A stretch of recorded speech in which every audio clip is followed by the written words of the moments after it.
And they're falling off the bone already. The flavor's killer. All right, guys, welcome back. It's Tim. Today we're hanging ribs on the Gateway drum smoker. So I've got these spare ribs here. I'm not gonna do a full competition trim, not too worried about the final appearance. I just want them good enough so that the hook stays in them and that they look good enough to serve to the family. And that's what we're after today. We've got some beautiful spare ribs here. Just square them up lightly.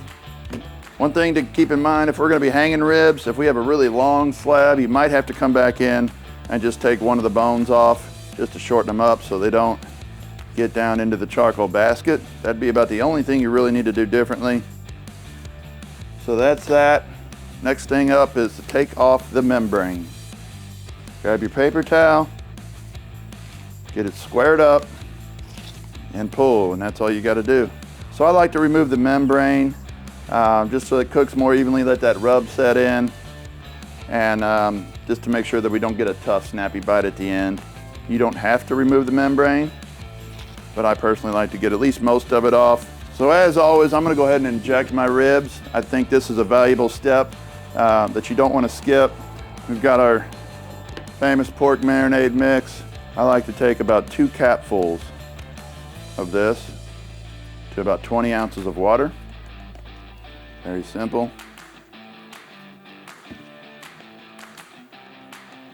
Put it in there, shake it up.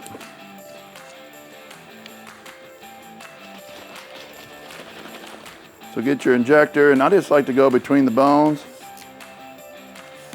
Give it a nice squirt between each bone. Again, we're just trying to add flavor and moisture to these ribs. All right, I've got my ribs trimmed up and injected. Next up is gonna be the seasoning, and of course I'm going with that sweet and savory first. This is our all-purpose rub.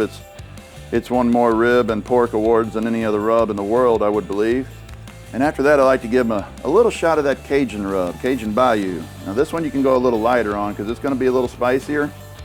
It's got a little more salt content to it, but it's gonna wake those ribs up a little bit. And then we'll flip it over and do the exact same thing to the top side. Now if you can, let that sit for about 30 minutes on your countertop. That meat is gonna start to sweat and that rub's gonna start to soak into that meat. And while we're waiting on that, I'll go ahead and get my hooks ready because today we're hanging ribs on the 55-gallon Gateway. I'm gonna go about 2 ribs deep here. Get my hook in there real nice. You can do it from either end. I usually prefer to go from the thinner end.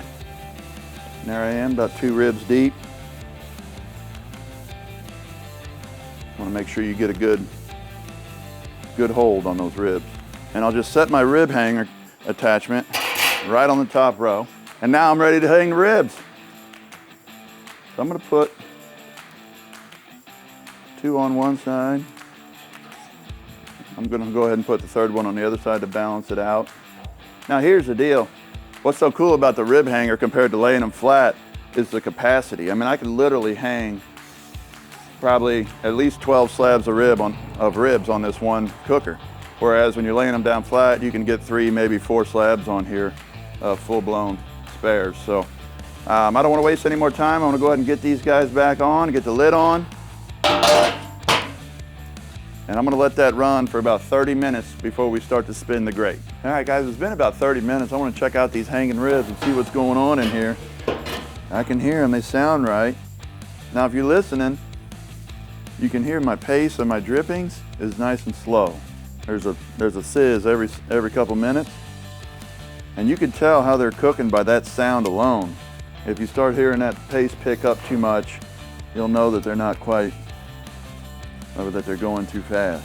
So what I'm looking for, I want this rub to tack up, and it's approaching that time right now, but we need about another 30 for these.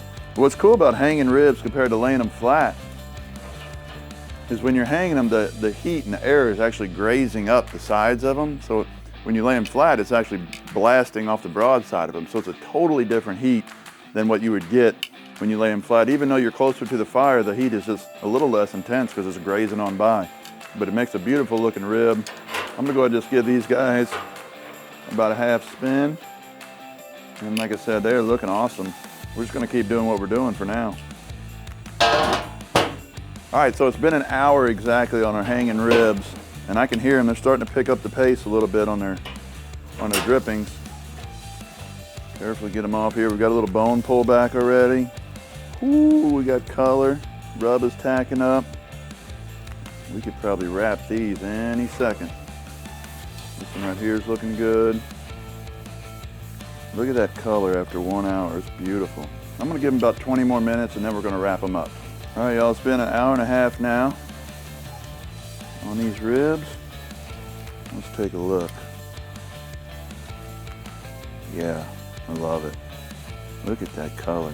So what's cool about these hanging ribs, I mean, you have no grill marks, no anything, and you've got like perfect mahogany color. Dang it, I forgot how good this was. And they're already feeling a little bit tender as well. So I'm gonna do a simplified version of the wrap we normally do right now. I'm just gonna go ahead and hit them with a little Tennessee Red, because I've never wrapped anything without Tennessee Red.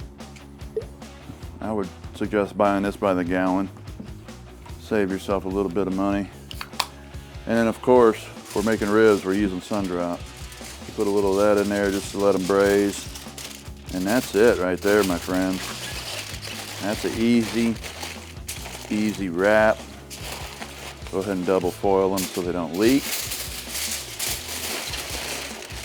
They even smell good. Got our 3 slabs wrapped up, and I'll go ahead and take the hanger out, replace it with the grate. Put the grate back in.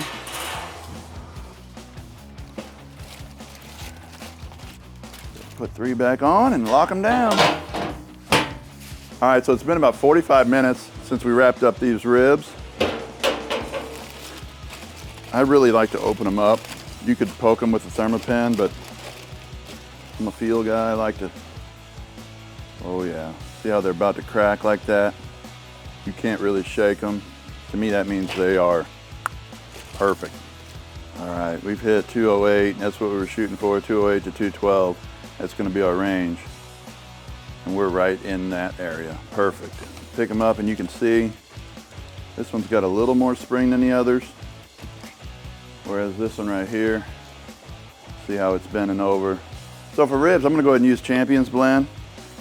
So we've got the foil opened up. Gonna give them a nice coat.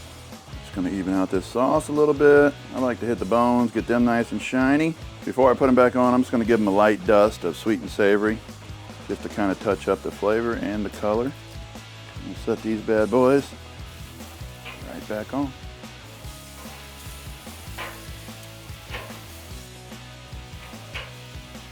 Lock them up for about 10 minutes. All right guys, so we had these ribs hanging for about an hour. We wrapped them up for about 45 minutes and then we set the sauce here for about 15 minutes. And I'm telling you right now, they look awesome. Beautiful. All right guys, there you have it. We hung ribs for about an hour. We wrapped them up in foil for about 45 minutes, all at 300 degrees. And then we set the sauce on them for about 15 minutes at the end. We let them rest. They look gorgeous. Now it's time to give them a try. Woo! And they're falling off the bone already. They're looking good. Actually looks really good. Good moisture. Tender. Look at that. The flavor's killer. I'd be happy with that right there. Try it out. If you haven't hung your ribs yet on the Gateway Drum Smoker, you're missing out. It's easy, it's fast, and it's delicious.